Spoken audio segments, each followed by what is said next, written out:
on up from Baltimore to Harvard, where he read and was impressed by the Imagist poets, Ezra Pound, Amy Lowell, Carl Sandburg.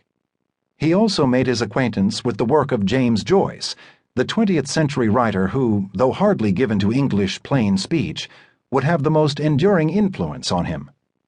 After Harvard, he went back to his wandering, spending a year in Spain and studying architecture. But World War I was just over the border, and in 1916 he volunteered to drive for the Norton Hargis Ambulance Service, the same organization for which Hemingway and E. E. Cummings drove.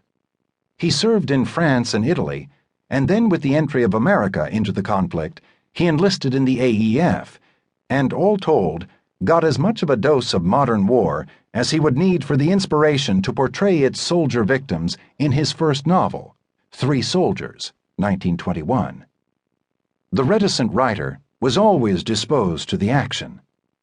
In the post-war 20s, he managed time and again to place himself in history's hotspots, whether the literary scene in New York and Paris, revolutionary Mexico after the death of Emiliano Zapata, the newly communist Soviet Union, or the nativist city of Boston, where he marched for the two imprisoned and condemned immigrant anarchists, Sacco and Vanzetti. He was writing all the time, of course. He published Rosinante to the Road Again, 1922, a book of essays about Spain, Manhattan Transfer, 1925, a dark impressionist portrait of New York and technical precursor to the U.S.A. novels, and pieces in The New Masses, The Dial, The Nation, and The New Republic attesting to his leftist sensibility. He was a diarist and kept up an active correspondence with a variety of colleagues including Edmund Wilson, Malcolm Cowley, Hemingway, and Fitzgerald. All of them worried in the world, all of them news junkies arguing politics and entangling themselves in the crises of civilization. Not until the Spanish Civil War would the profound difference between Dos Passos's humanist ideals and the doctrinaire idealism of many of his contemporaries become clear. The visible moment of separation seems to have occurred with the execution in Valencia of his friend José Robles, a Republican, by a communist firing squad. In his later life, Dos Passos was as archly conservative as he had been radical. What remained constant, like a moral compass course that never veered, was his despair of the fate of the single human being bent into service of the institutions of modern industrial society, whatever those institutions might be. In fact, the pervading vision of U.S.A. is of people dominated by institutions, which is to say, trapped in history. The novel is without a hero.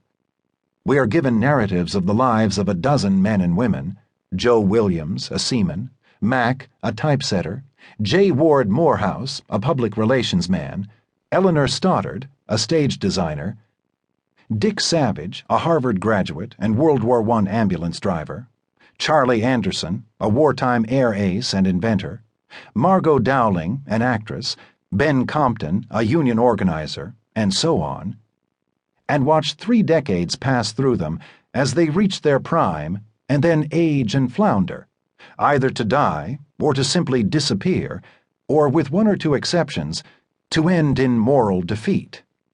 Living below the headlines, they're presented as ordinaries.